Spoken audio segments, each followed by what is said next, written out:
Para continuar con nuestro video sobre anatomía y fisiología, vamos a dar un pequeño repaso, a grosso modo, de lo que es la anatomía del sistema respiratorio, la cual inicia por lo que es las fosas nasales o lo que es la nasofaringe, la orofaringe y lo que es la laringofaringe.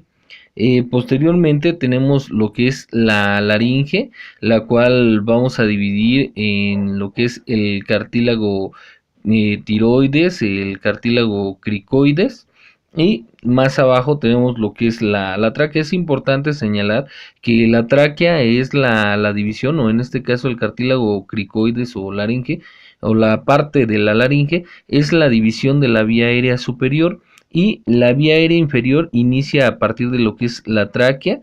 De la tráquea llegamos a lo que es la carina, donde se va a dividir en bronquio derecho y bronquio izquierdo, los cuales a su vez se van a dividir en pequeñas ramificaciones más diminutas, los que son los bronquiolos, y posteriormente van a terminar en lo que son los alvéolos y lo que es alvéolos capilares. Todo esto dentro de lo que son los pulmones. Tenemos el pulmón derecho, tenemos el pulmón izquierdo. El pulmón derecho se va a dividir en tres lóbulos, que son superior, medio e inferior, y el pulmón izquierdo, que se va a dividir en lo que es el lóbulo superior e inferior. Es un poco más pequeño porque, bueno, recordemos que el corazón está ligeramente encajado en este pulmón, dentro de lo que es el mediastino. Una vez que ya hemos repasado la anatomía a grandes rasgos, recordemos que el sistema respiratorio está formado por un conjunto de órganos que tiene como principal función llevar el oxígeno atmosférico hacia las células del organismo y eliminar del cuerpo el dióxido de carbono producido por el metabolismo celular. Ahora vamos a hablar un poco de lo que es la mecánica respiratoria, la cual incluye el intercambio de gases a nivel alveolar y la transmisión a través de la membrana de diferentes sustancias que promueven la hematosis. El intercambio gaseoso. La principal función del aparato respiratorio es la de aportar al organismo el suficiente oxígeno necesario para el metabolismo celular, así como eliminar el dióxido de carbono producido como consecuencia de ese mismo metabolismo. El aparato respiratorio pone a disposición de la circulación pulmonar el oxígeno procedente de la atmósfera, y es el aparato circulatorio el que se encarga de su transporte, la mayor parte unido a la hemoglobina y una pequeña parte disuelto en el plasma, a todos los tejidos donde lo cede, recogiendo el dióxido de carbono para transportarlo a los pulmones, donde estos se encargarán de su expulsión al exterior. El proceso de la respiración puede dividirse en lo que son 4 etapas mecánicas principales. La ventilación pulmonar significa entrada y salida de aire entre la atmósfera y los alvéolos pulmonares. La perfusión pulmonar, que permite la difusión del oxígeno y dióxido de carbono entre alvéolos y la sangre. El transporte de oxígeno y dióxido de carbono en la sangre y líquidos corporales a las células y viceversa. Debe realizarse todo esto con un gasto mínimo. Recordemos que se denomina ventilación pulmonar a la cantidad de aire que entra o sale del pulmón cada minuto. Si conocemos la cantidad de aire que entra en el pulmón en cada respiración, a esto se le denomina volumen corriente, y lo multiplicamos por la frecuencia respiratoria, tendremos el volumen minuto.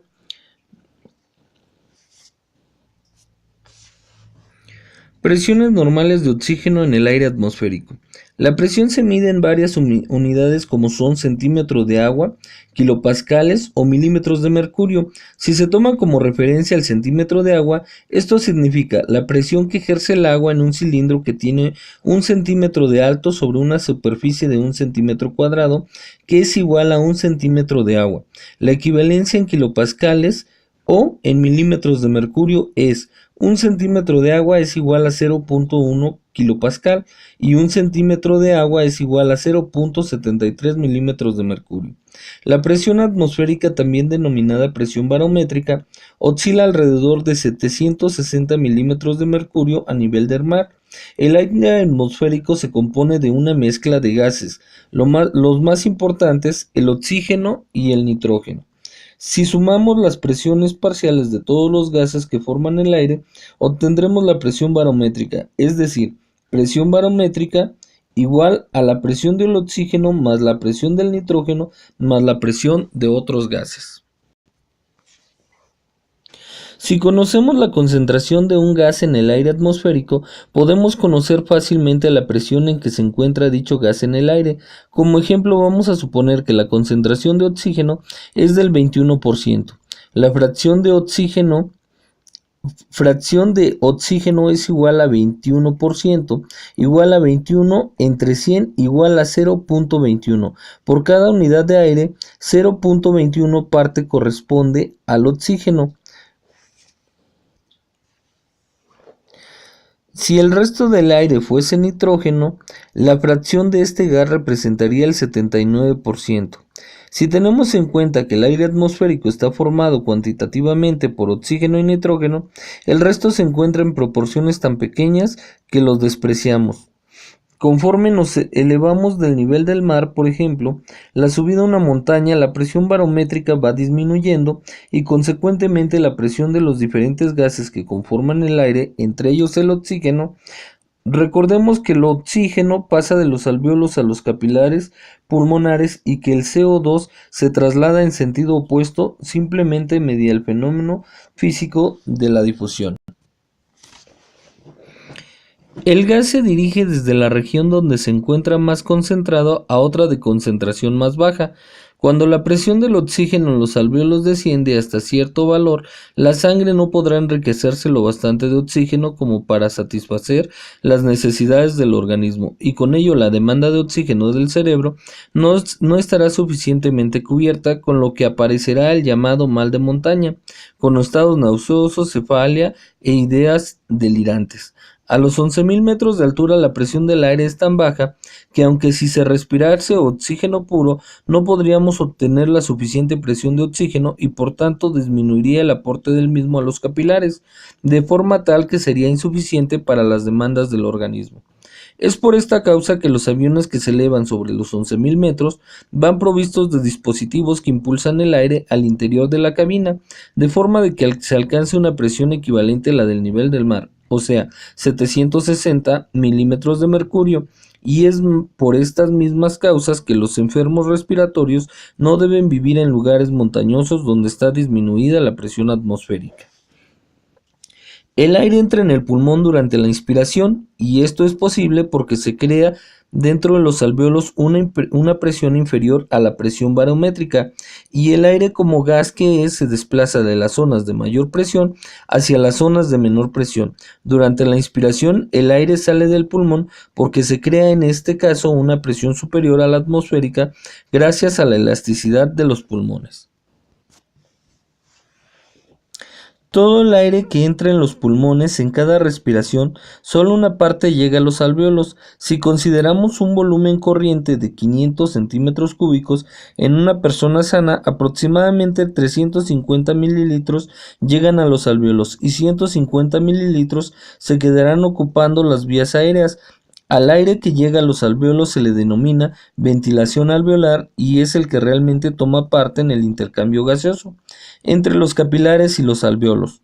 Al aire que se queda en las vías aéreas se le denomina ventilación del espacio muerto, nombre que le viene al no tomar parte en el intercambio gaseoso. A la ventilación alveolar también se le denomina ventilación eficaz.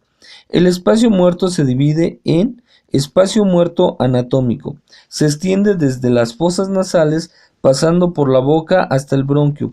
Termina el volumen de este espacio es de 150 mililitros. Espacio muerto fisiológico es igual al anatómico en el sujeto normal, solo en condiciones patológicas, efisema, etc.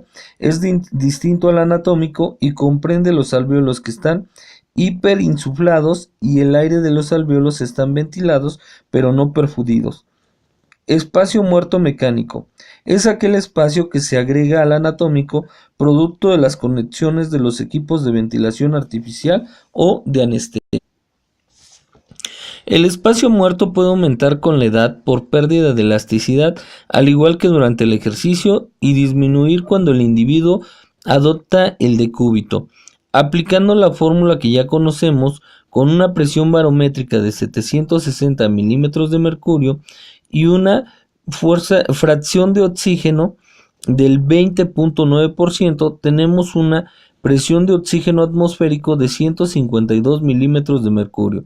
Sin embargo, cuando el aire penetra en las vías aéreas, se satura de vapor de agua que se desprende constantemente de las mucosas de la vía aérea a una temperatura corporal de 37 grados centígrados. Este vapor de agua es un nuevo gas que tiene una presión constante de 47 milímetros de mercurio. Como la presión dentro de las vías aéreas, una vez que cesa el momento inspiratorio, es igual a la presión barométrica. La adición de este nuevo gas hace descender proporcionalmente las presiones parciales de los otros gases, oxígeno y nitrógeno. La fórmula para hallar la presión del oxígeno en las vías aéreas sería la siguiente. Presión inspirada de oxígeno es igual a la presión barométrica menos la presión del vapor de agua por la fracción inspiratoria de oxígeno. Sustituyendo los valores nos da como resultado 149 milímetros de mercurio. Mecánica de la ventilación pulmonar. En la respiración normal tranquila, la concentración de los músculos respiratorios solo ocurre durante la inspiración, proceso activo, y la expiración es un proceso completamente pasivo, causado por el retroceso elástico de los pulmones y las estructuras de la caja torácica. En consecuencia, los músculos respiratorios normalmente solo trabajan para causar la inspiración y no la expiración. Los pulmones pueden dilatarse y contraerse por movimiento hacia arriba y hacia abajo del diafragma, alargando o acortando la cavidad torácica, por elevación y depresión de las costillas, aumentando y disminuyendo el diámetro anteroposterior de la misma. Los músculos inspiratorios son el diafragma, intercostales externos y el esternocleidomastoideo. Los músculos expiratorios son los abdominales e intercostales internos. Los pulmones tienen tendencias elástica continua a estar en colapso y por tanto apartarse de la pared torácica.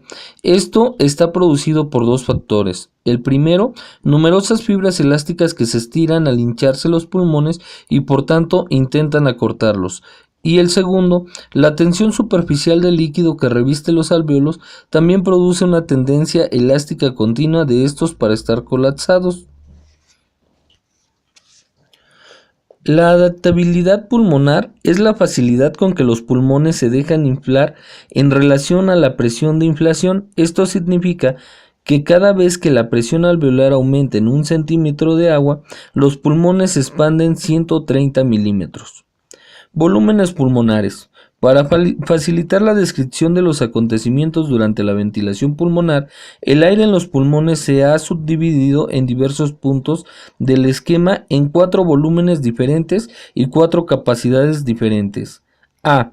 Volumen corriente o volumen tidal es el volumen de aire inspirado o expirado durante cada ciclo respiratorio. Su valor normal oscila entre 500 y 600 mililitros. En el varón adulto promedio, su cálculo se logra multiplicando un valor en mililitros que oscila entre 5 y 8 por los kilogramos de peso. B. Volumen de reserva inspiratoria. Volumen de aire máximo que puede ser inspirado después de una inspiración normal. C. Volumen de reserva inspiratoria. Volumen de aire máximo que puede ser inspirado en expiración forzada después del final de una expiración normal. D. Volumen residual. Volumen de aire que permanece en el pulmón después de una expiración máxima. Capacidades pulmonares. A. Capacidad vital. B. Capacidad inspiratoria. C. Capacidad funcional residual. D. Capacidad pulmonar total. Es el volumen máximo al que puede